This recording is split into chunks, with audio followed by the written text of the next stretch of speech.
Good morning everyone, welcome to Science Nap. तो आज के इस रिवीजन सेशन में वापस फिर से वही कंटिन्यू कर रहे हैं जो कि क्लास 10th का सारे चैप्टर्स का बोर्ड को लेकर एक लास्ट मिनट रिवीजन सेशन जो है। इस सेशन में आपको हर एक वीडियो हर एक चैप्टर के फॉर्म पे मिलेगा जो कि 30 मिनट्स के अंदर में फुल चैप्टर की डिस्क्रिप्शन फॉर्म होगी, जिसमें आप चैप्टर को अच्छे से हर एक पॉइंट बाय पॉइंट क्लियर कर सकते हो। पिन अप पॉइंट्स होंगे, क्वेश्चन कहां से टैग करते हैं वो चीज, उसके अलावा इसमें कौन से मेन पॉइंट जहां पर आपको फोकस करना चाहिए, पिन अप पॉइंट्स, वो आपका इस पूरे वीडियो में कवर अप होगा। तो स्टार्ट करते हैं। Acids, basis and salt.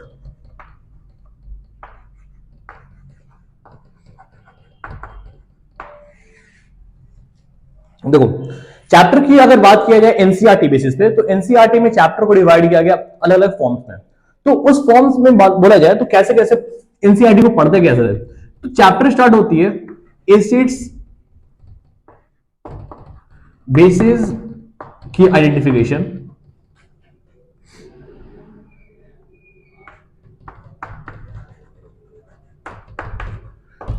That is known as water acids and water bases. जब आपको इस सवाल का आंसर मिलता है तो आपका पहला पॉइंट खत्म होता है। फिर वापस आगे बढ़ते हो आप। आगे बढ़ने पे क्या मिलता है, एसिड्स की क्या प्रॉपर्टी है,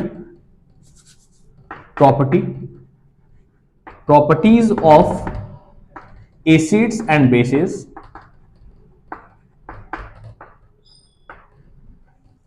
फिर आगे बढ़ते हुए पॉइंट हमारा क्या मिलता है, reactions of acids with metals at the rate कर दो, at the rate metals, at the rate metal carbonates और at the rate metal hydrogen carbonate।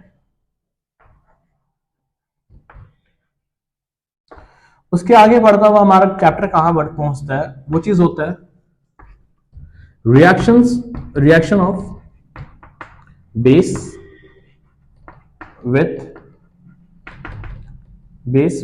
Acidic oxide. एक छोटा सा पॉइंट दिया हुआ है, आप उसको मेंशन करना जरूरी होता है, एसिडिक ऑक्साइड। फर्दरमोर आगे बढ़ता हुआ हमारा कि हाउ स्ट्रॉन्ग आर एसिड और बेसिस। हाउ स्ट्रॉन्ग, ये पार्ट जो है ये पीएच को लेकर है। एक शॉर्ट फॉर्म बोला जाए तो वो है pH. How strong are acids and basis.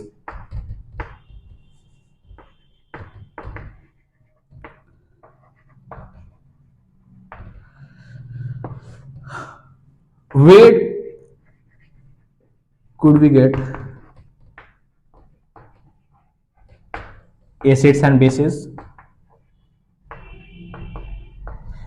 And furthermore, to the last point we get as the compounds.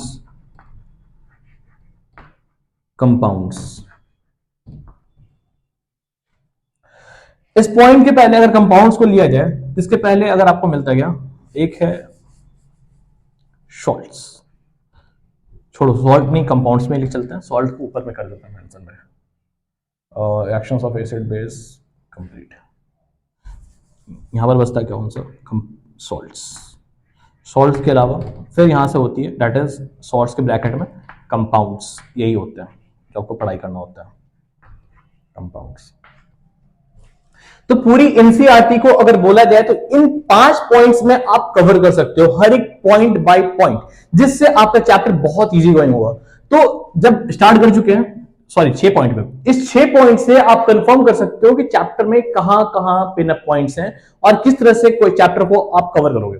NCERT को कैसे पढ़ा जाता है, देखो पढ़ने वाले सारे होते हैं, लेकिन उस पढ़ने वाले में ना बात होती है कि एक स्मार्ट स्टडी और एक हार्ड वर्क, दोनों में ना बहुत फर्क है।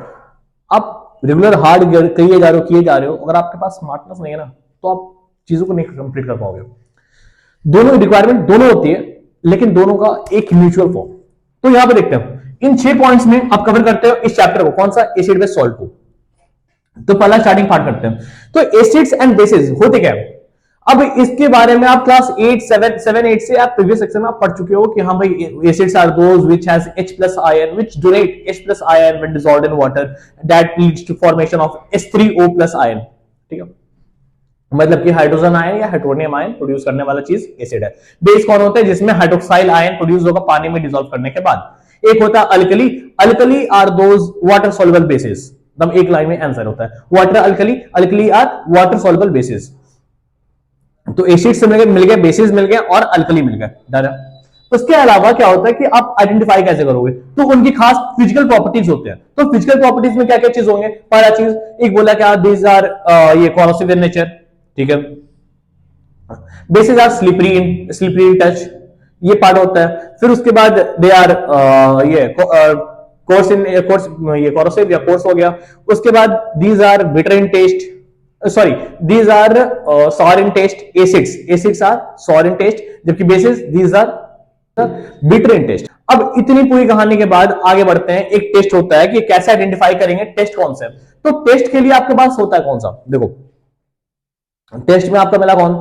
एक टेस्ट हुआ लिटमस टेस्ट, जो कि सबसे पहला और प्रिमिटिव टेस्ट होता है। तो लिटमस टेस्ट में क्या होता है? आप लिटमस पेपर को आप डिप करते हो एसिड सॉल्यूशन या बेसिक सॉल्यूशन में, तो क्या मिलता है? अगर ब्लू लिटमस पेपर रेड में कन्वर्ट करता है, मतलब when blue litmus paper turns to red, that is known as acid. When red litmus paper turns to blue, that is known as base. ठीक है, तो इतनी कहानी है। उसके अलावा दो अलग अलग इंडिकेटर हैं जिसके बारे में चर्चा आपका एनसीईआरटी करता है, फिनॉल फेथलिन और मिथाइल ऑरेंज। इन दोनों का कहानी देखो, इनको खास याद करना पड़ता है। आप देख सकते हो यहाँ पे दिखेगा आपको ये चीज कि इनके क्या चेंजेस होते हैं। तो इन तीनों लिटमस, उसके अलावा लिटमस का या फिर फिनॉल फेथलिन या फिर मिथाइल ऑरेंज, आप तीनों को चेक करना, तीनों का जो भी है कि चेंजेस कौन से होते हैं। कलरलेस कब होता है, पिंक कलर कब रिटेन करती है वापस, ऑरेंज कब, येलो कब, सॉरी हाँ, और रेड ऑरेंज कहते हैं या फिर रेड हुआ उसे येलो में कब कन्वर्ट करता है। तो ये कहानी हुई। तो आपका पहला पॉइंट कवर अप होता है एसिड बेस सॉल्ट की आइडेंटिफिकेशन। अब properties of acid and base जो भी कवर हो चुका। प्रॉपर्टीज मैंने बता दिया कि एसिड्स का, एसिड्स की प्रॉपर्टी की खास कौन सी होती है? Acids H plus ion produce करेगा या फिर H3O प्लस आयन। अगर इसको आइडेंटिफाई किया जाए तो ऐसा, आपने कोई एसिड ले लिया, HCl को पानी में डाला, क्या बन जाता है? ये प्रोड्यूस करेगा H3O प्लस आयन। ठीक है, ये चीज। तो एसिड्स अगर पानी में डिसॉल्व होते हैं तो वहां पे क्या प्रोड्यूस होगा? H3O प्लस आयन, और यहां पे Cl माइनस जो कि आयन में टूट जाएगा। ठीक है, और जबकि बेस की बात करें तो बेस को ही सेम कहानी। अगर बेस है हमारा NaOH जिसमें पानी रिटेन कर रहा है, तो वो क्या करता है? Na प्लस और OH माइनस में टूटेगा। यही OH माइनस आइडेंटिफाई करवाता है कि वो तुम्हारा बेस है, और ये H3O प्लस आयन ये आइडेंटिफाई करवाता है कि एसिड्स है। तो क्या ये सवाल ये भी आता है कि क्या केवल जो एसिड्स या बेस, जो एसिड्स क्या H3O प्लस आयन प्रोड्यूस करेगा, क्या वही केवल एसिड है? नहीं। यहां पर इस चीज के लिए देखो बोर्ड रेलेवेंस से इसका कोई काम नहीं है, लेकिन फर्दर मोर स्टडीज के लिए आपका काम होता है। तो इस पॉइंट के लिए आप रेफर कर सकते हो, वीडियो लिंक डिस्क्रिप्शन पे आप चेक कर लेना। उसमें हर पॉइंट मेंशन किया हुआ है कि लेविस एसिड कौन है, ब्रॉन्स्टेड-लॉरी एसिड कौन है। तो इनसे डिफाइन किया जाता है कि जो H प्लस आयन प्रोड्यूस नहीं करते वो भी एसिड कैसे कहलाते हैं। ठीक है, चलो आगे बढ़ते हैं। फिर वो एसिड के और प्रॉपर्टीज में क्या, उसको नेचर बता दिया मैंने। फिर हुआ कि उसके टेस्ट बता दिया कैसे आइडेंटिफाई करना है। तो ये पार्ट भी खत्म हो चुका। फिर बढ़ते हैं reactions of acids with metals.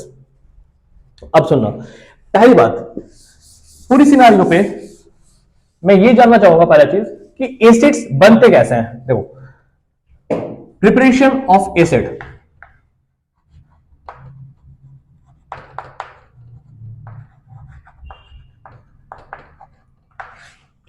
पहला पार्ट देखो एसिड्स में अगर पीरियोडिक टेबल पूरी तरह से पढ़ते हो तो पीरियोडिक टेबल पढ़ते समय आपको क्या चीज मिलता है? वहां पर होता है क्या कि लेफ्ट ये सॉरी आपका जो राइट सेक्शन होता है एस ब्लॉक एलिमेंट, वो सारे मेटल्स हैं। Metals these are basic in nature. ठीक है, बेसिक इन नेचर है अगर वाटर में डिसॉल्व करते हैं या फिर रिएक्शन करते हैं तो बनाते हैं बेस, ठीक है।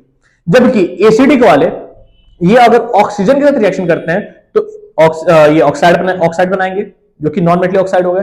उस नॉन मेटली ऑक्साइड को पानी में डिसॉल्व किया तो बन जाएंगे एसिड्स। तो उसी को आगे बढ़ाते हैं। देखो कार्बन है, ऑक्सीजन के साथ रिएक्शन करवाया, क्या बन गया CO2।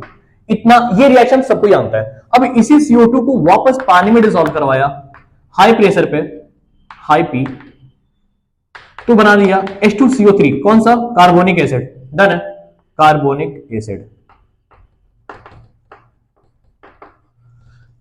सेम कहानी आगे, H+O2। देखो ये बच्चों वाला कहानी है, मैं बता रहा हूं पहले एग्जैक्टली इस रिएक्शन के लिए H2SO4 का प्रिपरेशन का मेथड ये कभी नहीं है।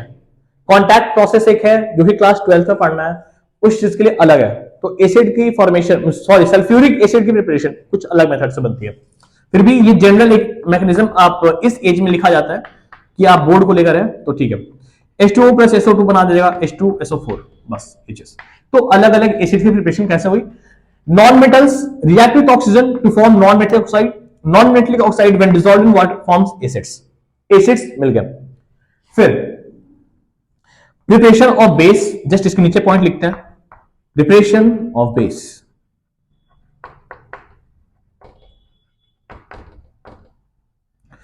तो इसके लिए मेटल्स रिएक्ट करते हैं, बताया था अभी जस्ट बोला। तो मेटल्स में कौन से लिए, जैसे हमने लिया सोडियम का, सोडियम को अगर ऑक्सीजन के साथ रिएक्शन करवाया, क्या बना दिया, सोडियम ऑक्साइड Na2O।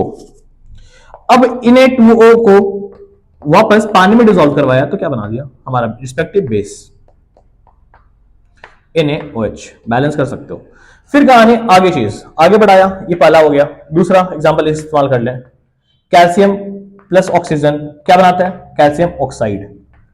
इसी कैल्शियम ऑक्साइड को वापस पानी के साथ मिलाया तो बन गया क्या, कैल्शियम हाइड्रोक्साइड। बस ये चीज आपका ना, इतना मैं ना एसिड्स और बेस कैसे बन रहे हैं, प्रिपेयर हो रहे हैं, कैसे इसको आप डिफाइन कर रहे हो कि हाँ उसकी नेचर क्या है या फिर किससे आप बना सकते हो, इतना अगर आपको आ गया, आप इसकी कमांड कंप्लीट इजी हो जाती है। चलो ठीक है, जिनको स्क्रीनशॉट लेना आप ले सकते हो, देख लो। ये कंप्लीट हुआ प्रिपरेशन ऑफ एसिड्स या बेस। अब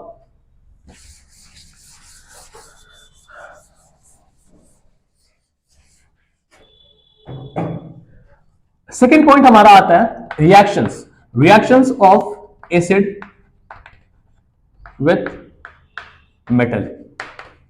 पक्की बात है कि एसिड अगर नॉन मेटल ऑक्साइड है या फिर एसिड नॉन मेटल ऑक्साइड से बनते हैं और मेटल के साथ रिएक्शन करेंगे तो मेटल बेसिक नेचर है, चेक करना। HCl पहला एसिड, हर चीज के मिनिमम 3 रिएक्शन याद करके रखा करो, HCl प्लस Na। तो इस पॉइंट को तुम अच्छे से याद रखना कि when metals react with acid they liberate hydrogen gas. तब इस पॉइंट को अच्छे से याद रखना क्योंकि इसका बोर्ड में हर बार क्वेश्चन पूछना ही पूछना होता है। जब कभी या तो डायरेक्ट पूछेगा या तो इनडायरेक्टली वो आपसे सवाल कर ही लेगा, तो इस चीज को याद रखना। When metals react with acid they liberate hydrogen gas and what is it's identification, it produces pop sound when burned. तो बना दिया क्या, NaCl प्लस साथ में H2 गैस लिबरेट कर गया, ठीक है। सेम कहानी आगे बढ़ाते हैं, H2SO4 के साथ क्या बना दिया, किसके साथ, जिंक के साथ क्या बना देगा, ZnSO4 plus hydrogen gas. Same कहानी किसके साथ, लो भाई HCl का ही इस्तेमाल कर ले एक और, किसके साथ,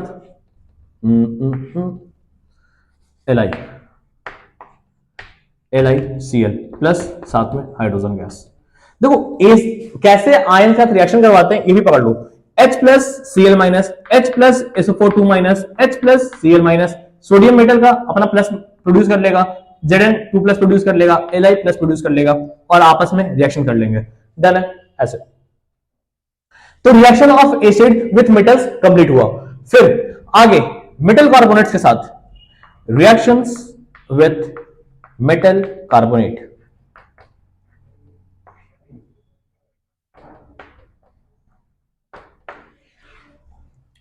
तो इसी एसिड का इस्तेमाल कर रहे हैं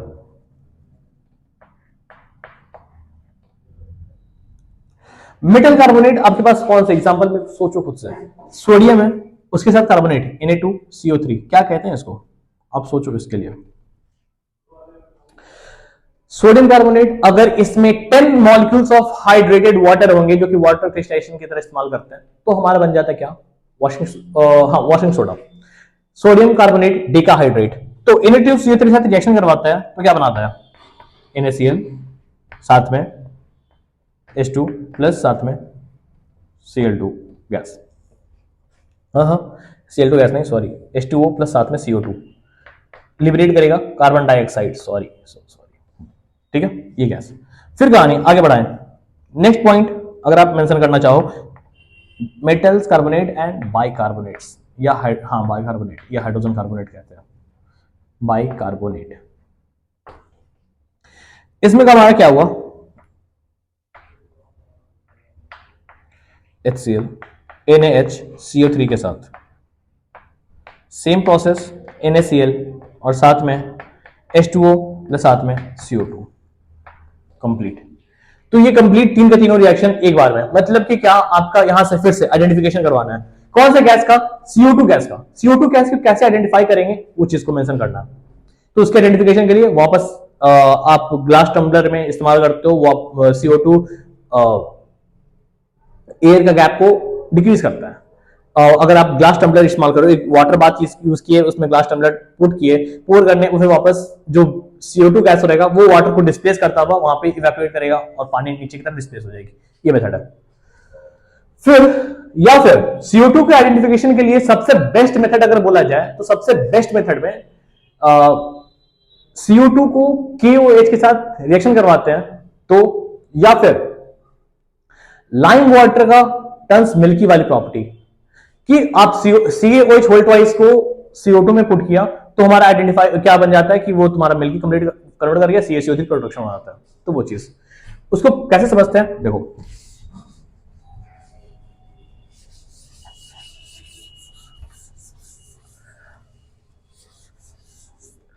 क्या होता है, इस CO2 को अगर बोला जाए कैल्शियम हाइड्रोक्साइड में डालते हैं, कैल्शियम हाइड्रोक्साइड क्या हुआ, स्लेगलाइन, तो इसमें पुट किया तो क्या बन गया हमारा CaCO3 हुआ, कैल्शियम हाइड्रोक्साइड हुआ, CO2 डाला, कैल्शियम कार्बोनेट, यही तुम्हारा लाइम वाटर टर्न्स मिल्क की जो प्रॉपर्टी होती है इसमें आइडेंटिफिकेशन होती है CO2 का, ठीक है डन। अब तो आगे देखते हैं क्या, इसी मेटल कार्बोनेट्स का Na2CO3 अगर ज्यूम कर रहा है तो इस कार्बोनेट्स को वापस इसमें CO2 का एडिशन और H2O का एडिशन, तो हमारा रिस्पेक्टिव प्रोडक्ट क्या बनता है, वो होता है हमारा NaHCO3। इस पॉइंट को प्लीज याद रखना कि अगर कार्बोनेट को क्या बोला, कार्बोनेट को अगर वापस CO2 उसमें ऐड कर रहे हैं या फिर और साथ में हाइड्रोजन ऑक्साइड या वाटर ऐड कर रहे हैं तो हमारा बनता है क्या, मेटल बाइकार्बोनेट या मेटल हाइड्रोजन H कार्बोनेट, ठीक है ये बना देगा हमारा। उसके अलावा इसको सेम प्रोसेस को अगर ऐसे भी चेक कर सकते हैं, कैल्शियम के साथ इस्तेमाल कर रहे हैं क्या, CaCO3 साथ में CO2 और H2O क्या बना देगा, CaHCO3 होल ट्वाइस, डन है। इस तरह से रिएक्शन को आगे प्रोसीड करना होता है, ठीक। अब ये पार्ट भी आपका क्लियर हो गया। एक लास्ट पॉइंट होता है reaction of base with acidic oxide. तो reaction of base with acidic oxide को समझने के लिए अब सीधी ऐसे समझो, बेस अज्यूम करते हैं, बेस कौन सा, सोडियम हाइड्रोक्साइड, एक एसिडिक ऑक्साइड कौन सा हो सकता है, आप खुद सोचो कि आपके पास कौन से एलिमेंट्स में कार्बन हो गए, नाइट्रोजन हो गए, सल्फर हो गए, तो ये सब मिलके किसी ऑक्सीजन के साथ अगर रिएक्शन देते हैं तो क्या बनता है, NaOH plus CO2, C plus O2 CO2 क्या बना देगा, यही कहानी Na2CO3। अगर एक्सेस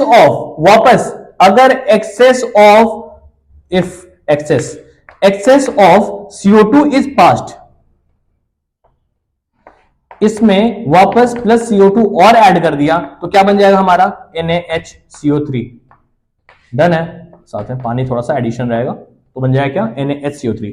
सेम रिएक्शन मैंने पहले बता दिया। डन है। तो रिएक्शन ऑफ बेस विथ ये एसिडिक ऑक्साइड क्या बनाता है सॉल्ट। अब यहीं से सवाल आती है कि सॉल्ट होते क्या है। ठीक है तो मैंने लिख दिया इस पार्ट को सॉल्ट, लेकिन सॉल्ट होते क्या है। अब देखो पूरी कहानी का मैं समझाता हूं। ये पार्ट इतना तक कंप्लीट होता है। इस कंप्लीशन के बाद आपका यहां तक का सारा पॉइंट कवर अप हो चुका है तो आगे मैं इसको रिमूव करता हूं। इस चैप्टर का असली मजा यहां से स्टार्ट होता है। देखो अब होती क्या reaction of acid with base. इस रिएक्शन क्या कहते हैं न्यूट्रलाइजेशन रिएक्शन। क्या बोला न्यूट्रलाइजेशन रिएक्शन। दम आपको इस चीज को अच्छे से याद रखना पड़ेगा, सवाल यहां से बहुत है न्यूट्रलाइजेशन को लेकर। देखो lime water turns milky that is the test for CO2। ये 100% सवाल का चीज है जो कि आपका VBQ में बहुत कॉमन होता है। उसके अलावा आप CO2 को कैसे टेस्ट करोगे, हाइड्रोजन गैस को कैसे टेस्ट करोगे। इस चैप्टर में ना आपको डिफाइन ये किया था कि सॉल्ट होते क्या है, उसके अलावा जो गैस प्रोड्यूस होगा गैस को कैसे टेस्ट करेंगे। डन है। चलो अब एसिड पकड़ा। एसिड के लिए आपने बता दिया कैसे प्रिपरेशन होता है। अब CO2 को देखो H2CO3 बाय द वे मानते हैं, ठीक है पानी मिला दिया बन गया क्या H2CO3। इसके साथ हमने इस्तेमाल किया कौन सा कोई भी बेस पकड़ लिया NaOH तो क्या बन जाएगा। अब देखो आयंस पे तो H plus CO3 2 minus Na plus OH minus. Done है। इतना हर किसी को आता है तो आप करते हो क्या बन जाएगा Na2CO3 साथ में H2O साथ में बस डन है। इसको कह दिया सॉल्ट, इसको कह दिया पानी। The reaction of acid with the base to form salt and water, this reaction is known as neutralization reaction. Clear है? Done. अब एक पॉइंट और होता है कि क्या जो प्रोड्यूस होगा वो सॉल्ट वो क्या केवल एक टाइप का होगा क्या? नहीं, यही से सवाल होती है। नहीं तो नहीं जो आया उसके लिए सॉल्ट की 3 टाइप्स होते हैं। कौन कौन से सॉल्ट? पहला पार्ट, दूसरा पार्ट, तीसरा part. Acidic salt, acidic, basic, neutral. Done है। देखो जिसका जो इन्फ्लुएंस होगा वो उसका रिस्पेक्टिव सॉल्ट होगा। एसिडिक सॉल्ट कब बनेगा जब एसिड स्ट्रांग होगा तो क्या बन गया strong acid plus weak base. Base को वीक होना पड़ेगा तभी एक दूसरे को दबाएगा। डन। फिर आगे देखते हैं उसको ओवरलैप करने के लिए तुम्हारा कौन सा स्ट्रांग एसिड हो गया। यहां पर बेसिक सॉल्ट करना है तो इसके लिए कौन सा स्ट्रॉन्ग वीक एसिड करना पड़ेगा और स्ट्रॉन्ग बेस। डन है। देखो अभी का याद कर लोगे ना आपको क्लास 11th में एक चैप्टर मिलेगा खास केमिकल इक्विलिब्रियम और एक और मिलता है उसके बाद का आयनिक इक्विलिब्रियम। दोनों में ना बहुत ज्यादा आपको ये बेनिफिट होने वाला क्योंकि एसिड में सॉल्ट का ही पूरी इलैबोरेटेड फॉर्म या उसकी एप्लीकेशन केमिकल और आयनिक में है और इसका फुल वीडियो के लिए लिंक डिस्क्रिप्शन में आप उसको चेक कर लेना। ये हो गया क्या बेसिक सॉल्ट के लिए वीक एसिड स्ट्रॉन्ग बेस। अब न्यूट्रल की बात करें हमारे पास कितने तरह के एसिड हो गए या तो स्ट्रॉन्ग एसिड या तो वीक एसिड या तो स्ट्रॉन्ग बेस या तो वीक बेस। अब बोलो कैसे आइडेंटिफाई करें कि स्ट्रॉन्ग कौन सा है वीक कौन सा है। तो इसके लिए रिएक्टिविटी सीरीज को आपको याद रखना पड़ता है जो कि चैप्टर नंबर 3 में आपको मिलता है। वहां पर क्या होता है जो ऊपर के टॉप मोस्ट एलिमेंट है उनकी जो ऑक्साइड्स होंगे या हाइड्रोक्साइड होंगे वो बेसिक नेचर होते हैं और हाईली मतलब कि स्ट्रॉन्ग बेस बनाएंगे। जो ऊपर की जो एलिमेंट्स में जैसे लिथियम हो गया, सोडियम हो गया, पोटेशियम हो गया, इन सब के जो भी बेस होंगे वो तुम्हारा स्ट्रॉन्ग बेस होता है। ठीक है।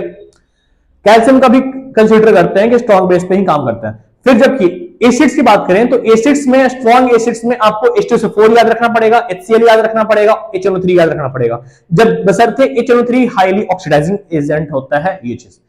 उसके अलावा वीक एसिड्स में आपके पास 3 जितने ऑर्गेनिक एसिड आपने चैप्टर नंबर 4 पढ़ रखा है पर उसके लिए अगर नहीं है आप फिर से लिंक डिस्क्रिप्शन पे चैप्टर नंबर 4 का आप उसमें अच्छे से पूरी कार्बन एट्स कंपाउंड को अच्छे से कवर कर सकते हो तो वहां पे वो पॉइंट है। अब उसके अलावा उसमें जितने एसिड्स हैं कार्बोक्सिलिक एसिड सारे वीक एसिड होते हैं। डन है। उसके अलावा आपके पास मिलता है कौन सा कार्बोनिक एसिड वो भी वीक एसिड है या फिर आप कंसीडर कर लो कौन सा HBr जो कि तुम्हारा लीस्ट रिएक्टिव क्या नाम है उनकी प्रॉपर्टी थोड़ी सी ये स्ट्रेंथ थोड़ी सी वीक होती है, तो वीक एसिड्स में वो सब काउंट ले लेते हैं। डन है। एसिडिक एसिड वीक आ गया तो ठीक। अब यही चीज होता है कि स्ट्रॉन्ग एसिड और स्ट्रॉन्ग बेस अगर रिएक्ट करेगा तो जो बनेगा सॉल्ट वो हो गया न्यूट्रल सॉल्ट, या फिर वीक एसिड और वीक बेस करेगा वो बनाएगा न्यूट्रल सॉल्ट। डन है। एग्जांपल कंसीडर कर लेते हैं। स्ट्रॉन्ग एसिड बोला था कौन सा, H2SO4, साथ में Zn। हाँ, इसमें वीक बेस के एग्जांपल में देखो, वीक बेस में कौन सा आप अज्यूम कर लेना, ZnOH whole twice, aluminium hydroxide, iron hydroxide, या फिर मैग्नीशियम हाइड्रोक्साइड। ठीक है, तो हम यहां पर कंसीडर कर रहे हैं ZnOH होल ट्वाइस का। हमारा जो प्रोडक्ट बनेगा कौन सा, देखो ZnSO4 प्लस H2O। डन है। Zn2 plus OH minus H plus SO4 2 minus, तो ये प्रोडक्ट बन गया और H2O। इस तरह से आप रिएक्शन को प्रोसीड करोगे ना, आपका हर एक रिएक्शन बहुत इजी स्मूथ मूव करेगा। आगे वीक एसिड के लिए CH3COOH साथ में NaOH क्या बना देगा, CH3COONA सोडियम एसीटेट और साथ में वाटर। अब इसकी strong acid NaOH, sorry strong base में NaOH, स्ट्रॉन्ग एसिड HCl बना देगा क्या, NaCl प्लस H2O। ये सबसे बच्चा का रिएक्शन होता है। ठीक है, अब वीक एसिड CH3COOH या फिर H2CO3 और साथ में weak base MgOH whole twice consider कर लो आप। MgOH होल ट्वाइस को क्या कहते हैं, मिल्क ऑफ मैग्नीशिया। ठीक है, मिल्क ऑफ मैग्नीशिया का इसका यूज कहां पे होता है, एंटी एसिड की तरह।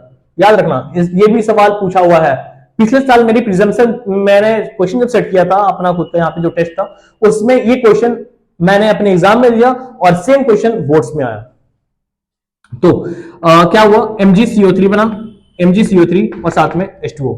डन है। तो ये चीज, ये हुआ कंप्लीट सॉल्ट की ये ब्रीफ फॉर्म, कि जिसमें आपको सॉल्ट आइडेंटिफाई हो सकते हैं, याद कर सकते हो। स्क्रीनशॉट चाहो तो ले लो। अब आगे बढ़ते हुए हमें क्या मिलता है, कुछ खास रिएक्शंस। इस चैप्टर में खास रिएक्शंस भी कुछ हैं, जैसे कि एक पॉइंट बनता है amphoteric oxide. Amphoteric oxide, these are oxides which act both as an acid as well as a base। Example में देखो, दो खास एग्जांपल होते हैं, कौन से, ZnO और Al2O3। प्लीज बोल रहा हूं, इस पे 100% अपना दे दो कि ताकि याद हो जाए ये दोनों, क्योंकि बहुत काम है। अब देखो क्यों, कैसे आइडेंटिफाई करेंगे, आइडेंटिफिकेशन के लिए, identification of ZnO and Al2O3 as amphoteric oxide.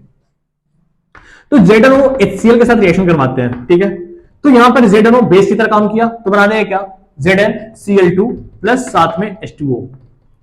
अब यहां से एक और थ्योरी क्या मिला, कि अगर मेटल का ऑक्साइड या मेटल का हाइड्रोक्साइड एसिड के साथ रिएक्शन करेगा तो बनाएगा क्या, सॉल्ट एंड वाटर। डन है।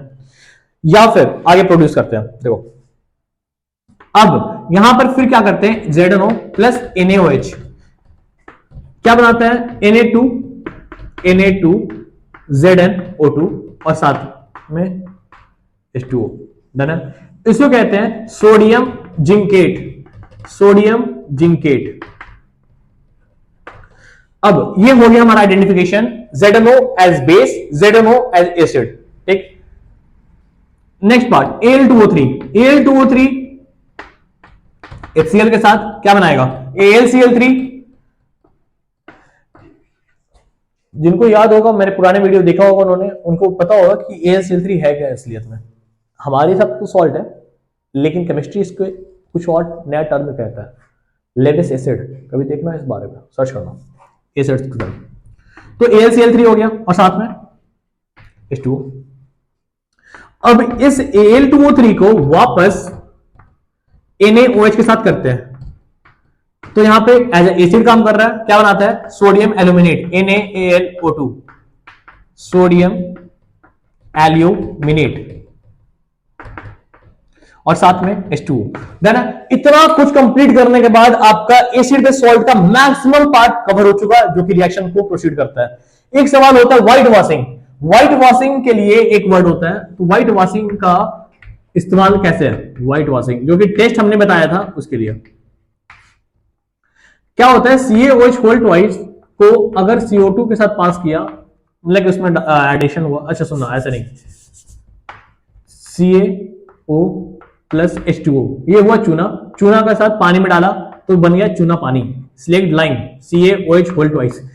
इसी CaOH होल ट्वाइस का चूना पानी को वापस आपने कभी घर में देखा कुचवाड़ा जो होता है ना दीवार पे व्हाइट पुराने जमाने वाले, तो उसमें क्या होता है व्हाइट जो पेंट करते हैं, तो वो कर देने के बाद फिर क्या होता है कुछ दिन बाद उसके ऊपर ना एक लेयर बन जाता है, पपड़ी कहते हैं, तो वो चीज वो CO2 रहा, वो मिलकर बना दिया क्या CaCO3, ठीक है, बस यही है, यही वो लेयर बन जाता बाहर में।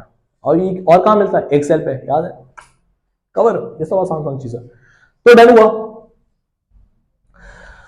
हाँ, एसिड्स की प्रॉपर्टी सारा मिल गया, एसिड्स कैसे रिएक्ट करते हैं, एसिड मेटल ऑक्साइड के साथ क्या करेगा क्या नहीं करेगा सब कुछ।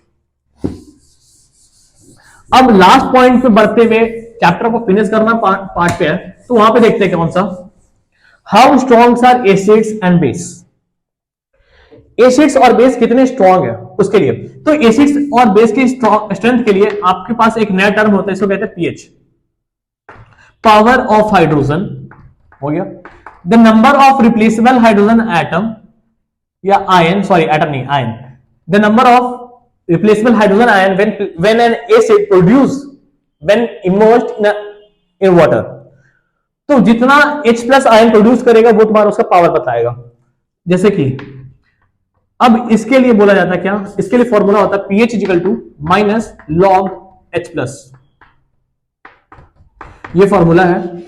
अब इसके अलावा जो कहां कहां एसिड्स मिलते हैं उसके लिए एक चार्ट है, आप चार्ट आपके सामने रहेगा, आप देख लो, उसको नोट कर लो, याद करना थोड़ा बहुत, उससे सवाल आते हैं कि किसमें कौन सा एसिड होता है, जैसे कर्ड में कौन सा एसिड होता है, कर्ड में लैक्टिक एसिड हुआ, नींबू में कौन सा सिट्रिक एसिड हो गया या साइट्रिक जो कहते हैं, कुछ फिर विनेगर में कौन सा एसिटिक एसिड हो गया। टोमेटो को लेकर काफी सवाल आया था, टोमेटो को खास देखना, टैमरिंड को खास देखना, टैमरिंड और टोमेटो दो वर्ड्स दो में ना बहुत आता है, टैटेरिक एसिड जो कि इस्तेमाल होता है टैमरिंड में, उसके बाद तुम्हारा टोमेटो के लिए ऑक्सैलिक और मैलिक दोनों वर्ड आते हैं। इसका किसी भी कॉम्पिटिटिव एग्जाम में बहुत सवाल आया हुआ है, तो ठीक है डन। अब इसकी पीएच स्केल कैसी होती है, 0 से लेके यहां से 0 से 7 तक, 7 से 14 तक, तो 0 टू 6.99, 0 टू 6.99 ये जो रहेगा इसको कहते हैं एसिड्स, और 7 से 7.1 to 14 that is known as base, और जो इधर पे होते हैं उनको कहते हैं अल्कली, ठीक है। अब ये जो 7 होगा इसको न्यूट्रल कहते हैं। अगर ये रिवीजन फॉर्म है तो इसको शॉर्ट में ही रखना ज्यादा बेटर होता है, तो बस इतना पे। लास्ट पार्ट हमारे पास और कौन सा मिला, कहां मिला, इसे आपने दे दिया। अब होते हैं कंपाउंड्स, सॉल्ट के बारे में आपने ब्रीफिंग कर दिया, अब उसके कुछ खास कंपाउंड्स हैं। तो कंपाउंड्स इसमें कौन सा, पहला है NaCl।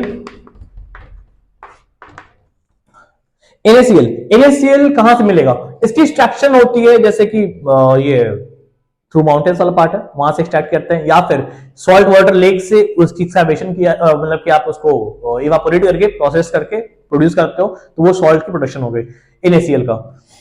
ये NaCl की कहानी है, थोड़ा सा एक छोटा सा डांडे मार्च को लेकर चर्चा दिया हुआ है NCERT में, बस थोड़ा सा पढ़ लेना, खत्म हो जाएगा, कुछ दिक्कत नहीं है NaCl का। अब इस NaCl के बाद दूसरा पॉइंट हमारा, दूसरा कंपाउंड कौन सा है, वो है NaOH। तो NaOH इसका प्रिपरेशन जिसको कहते हैं, याद रखना प्लीज, इससे सवाल बहुत ज्यादा आता है, क्लोर अल्कली प्रोसेस, क्लोर अल्कली प्रोसेस, ये सवाल आता है, ठीक है। अब इसकी प्रिपरेशन क्या है, इसमें होता है क्या प्रिपरेशन, NaCl प्लस H2O, इस पार्ट को कहते हैं क्या, ब्राइन सॉल्यूशन। ब्राइन सॉल्यूशन होता है क्या है, नमक पानी, नमक पानी याद रखना, बस इससे कंफर्म हो जाना है। अब देखो क्या बनता है, क्या आपके अगर NCERT अकॉर्डिंग चले तो वहां पर बनता है ऐसा, सीधा सीधा लिखता है ये चीज NaOH प्लस साथ में H2 प्लस साथ में O2, ठीक है, बस ये लिख देता है, सॉरी O2 नहीं, Cl2, बस ये लिख देता है, ठीक है। लेकिन बनता कैसे है वो समझते हैं। इसमें एग्जाम के पॉइंट ऑफ व्यू से आपके पास दो पार्ट लिखना होता है, एक होता है एनोड रिएक्शन, एक होता है कैथोड रिएक्शन, ठीक है। आपको पहले मैंने पढ़ा रखा है एक वर्ड, उसको कहते हैं लियोजर। क्या बोला? लियोजर, loss of electron, oxidation, gain of electron, reduction. अब एक चीज और पॉइंट बोला था कि एनोड पे जब भी क्या होगा, एनोड पे क्या होता है? ऑक्सीडेशन। एकदम याद रखना, मैं बोल रहा हूं फिर से कि एनोड पे क्या होता है? ऑक्सीडेशन, कैथोड पे रिडक्शन। जब एनोड पे ऑक्सीडेशन होता है तो सोचो, एनोड पे ऑक्सीडेशन, तो ऑक्सीडेशन के लिए क्या होना चाहिए? लॉस ऑफ इलेक्ट्रॉन, मतलब कि जिसके पास इलेक्ट्रॉन भर भर के है वही इलेक्ट्रॉन लूज करेगा। तो ठीक है, तो इसमें देखो, अगर आपके पास NaCl है, NaCl को अगर पानी में डालते हैं तो पहला चीज कौन कौन सा आयन निकलेगा? इसकी जगह अगर बोला जाए आयंस के लिए कौन सा? Na प्लस निकल सकता है, साथ में OH माइनस, और कौन सा? H प्लस, और sorry Na plus, Cl minus, H plus और OH माइनस, ठीक है। ये चार आयंस निकलते हैं। तो एनोड पे क्या होता है? देखो, एनोड पे ऑक्सीडेशन, मतलब क्या? जिनके पास ज्यादा ऑक्सीजन है, कौन सा? Cl minus. तो Cl माइनस, अब बोलोगे सवाल कि OH माइनस क्यों नहीं? तो OH को Na प्लस अकेले उठा के चला जाता है, तो Na प्लस और OH माइनस ये दोनों मिलके बन जाते क्या? NaOH। ये आपका सेटल कर जाता है नीचे में। ये नीचे बेस में जो आपके एनसीईआरटी में फिगर दिखाया हुआ है कार्स्टर कन्वर्सेल वाला पार्ट, तो नीचे में क्या होता है? उसमें नीचे बेस में सोडियम हाइड्रोक्साइड सेटल कर गया, बचता कौन सा? बाकी। तो Cl माइनस, Cl माइनस अपना इलेक्ट्रॉन लूज करेगा, तो क्या करेगा? 2 इलेक्ट्रॉन लूज किया, बन गया क्या? Cl2, और साथ में 2 इलेक्ट्रॉन्स। ये एनोड रिएक्शन हो गया।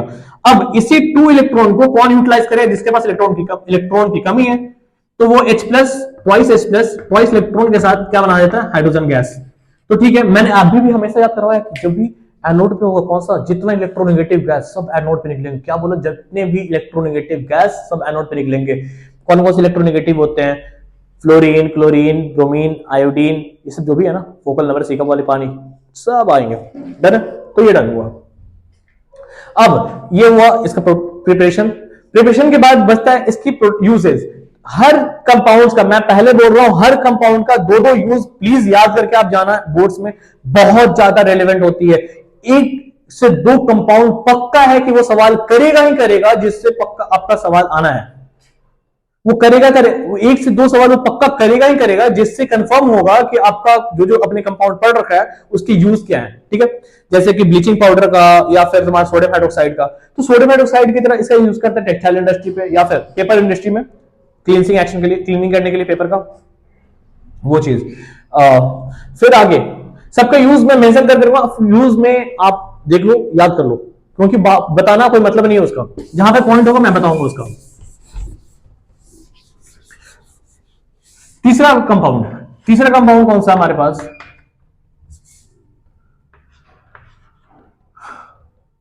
CaOCl2, bleaching powder. तो ब्लीचिंग पाउडर में है क्या उसका? देखो, ये बनता कैसे? प्रिपरेशन, फिर से once again, preparation of bleaching powder. क्या हुआ? CaOH whole twice plus Cl2, मतलब कि कैल्शियम हाइड्रोक्साइड को, अब कैल्शियम हाइड्रोक्साइड कैसे बनता है? मेटल को ऑक्सीजन से रिएक्शन करवाया, कैल्शियम ऑक्साइड बनाया, Ca प्लस O2, CaO बना दिया, CaO को वापस पानी में मिला दिया, तो क्या बन गया? पानी साथ मिला दिया, रुक जाओ ऐसा नहीं, CaO को वापस पानी साथ रिएक्शन करवा दिया, तो क्या बन गया? CaOH होल ट्वाइस बना दिया। इसी CaOH होल ट्वाइस का वापस ऊपर में देखो, Cl2 साथ क्या बनाएगा? CaOCl2, ब्लीचिंग पाउडर, ठीक है। अब इसका होता है ब्लीचिंग एक्शन। इसका यूज क्या है वो देखो, इसका यूज को लेकर है। यूज में क्या होता है कि ब्लीचिंग एक्शन ये वाटर की क्लींसिंग के लिए काम आता है, मतलब कि इंप्योरिटी को रिड्यूस करने के लिए, जैसे पोटेशियम एलम होता है वैसा। एज ए डिसइंफेक्टेंट की तरह काम करता है। रोड किनारे अगर आप ज्यादा गंदगी होती है तो वहां ब्लीचिंग पाउडर का इस्तेमाल करते हैं। ब्लीचिंग पाउडर स्प्रेड कर छिड़कते हैं या फिर स्प्रेड करते हैं, जिससे डर्ट्स या इंप्योरिटीज वहां पे कट जाती है, मतलब किल करते हैं, जम्स को किल करता है। फिर वापस इसका यूज क्लींसिंग एक्शन, इसका एक होता है इसमें खास नेसेंट ऑक्सीजन। तो नेसेंट ऑक्सीजन इसका खास है, जो क्लींसिंग एक्शन की तरह काम करता है। इस पार्ट को याद रखना है, सवाल यहां से आता है। कंपेटिटिव में कि ब्लीचिंग पाउडर की क्लींसिंग एक्शन किसकी वजह से, तो नेशेंट ऑक्सीजन। तीसरा कंपाउंड हमारे पास कौन सा होता है, चौथा, वो है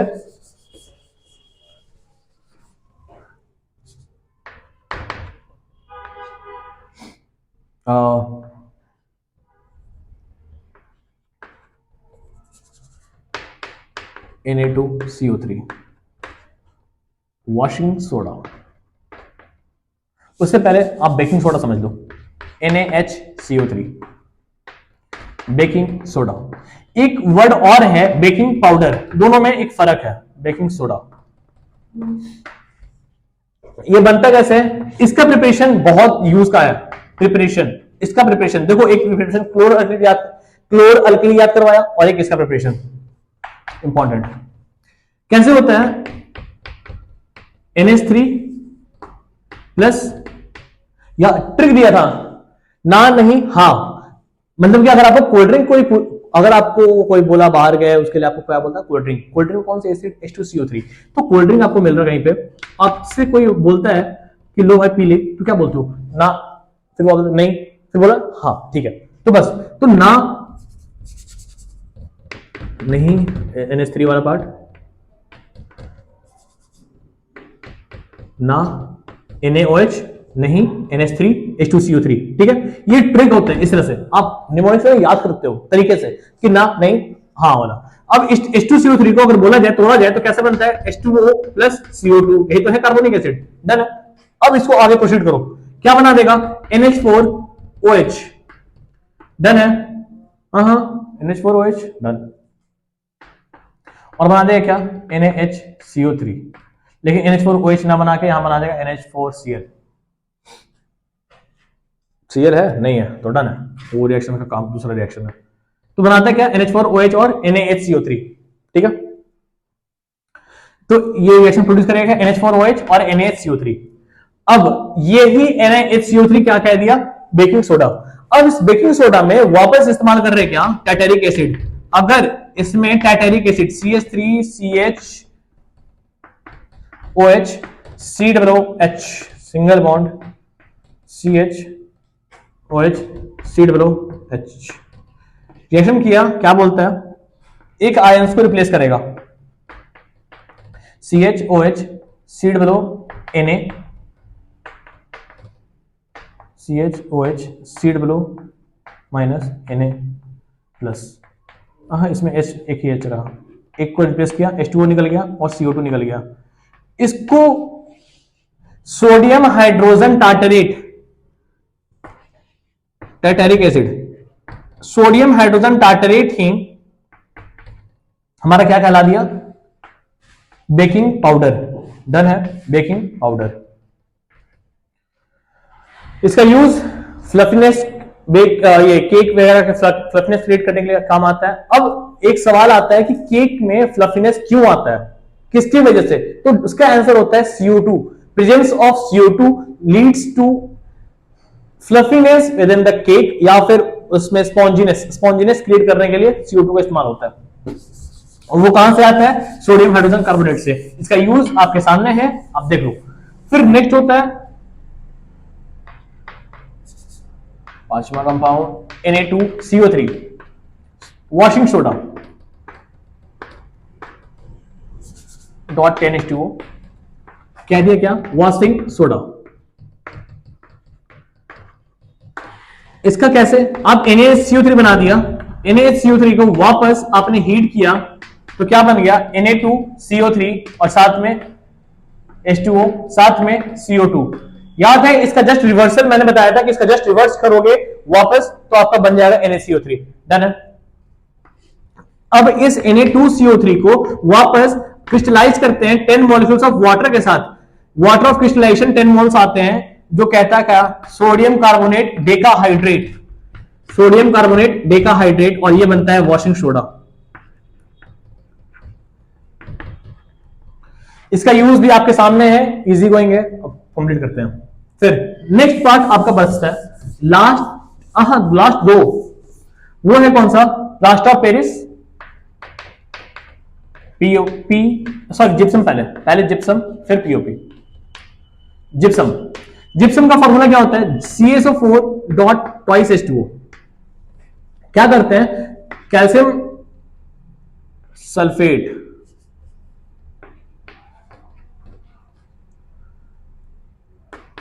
two moles of water add किया, क्रिस्टलाइजेशन वाटर बन गया क्या, CaSO4 ट्वाइस H2O। ये मतलब नहीं है, ये काम का नहीं है।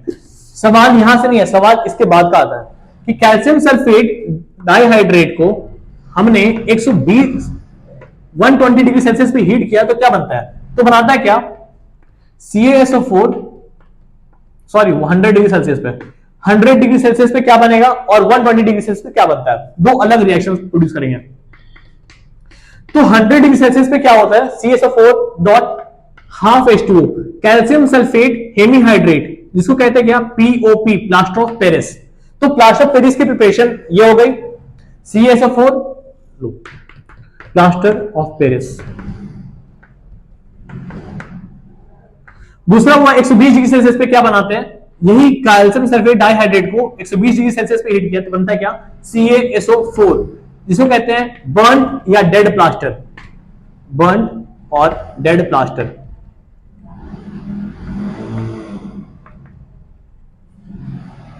ये हुआ कंप्लीट। इसका यूज स्टैच्यू, मॉन्यूमेंट्स, इन सब में काम आना है। उसके अलावा फॉल सीलिंग क्रिएट करने के लिए प्लास्टर ऑफ पेरिस का इस्तेमाल, जिप्सम का इस्तेमाल, फिर वापस बोन्स को ज्वाइंट करने के लिए आप प्लास्टर ऑफ पेरिस का इस्तेमाल। बस ये सब चीजें नॉर्मल यूज है। अब एक सबसे लास्ट पॉइंट जो कि एनसीईआरटी जिस चीज का चर्चा अभी क्लियर ढंग से नहीं किया है वो तुम्हारा कौन सा, आपका बस एनसीईआरटी लिख दिया फायर एक्सटिंग्विशर का पार्ट, फायर एक्सटिंग्विशर का, उसका यूज कौन करता है,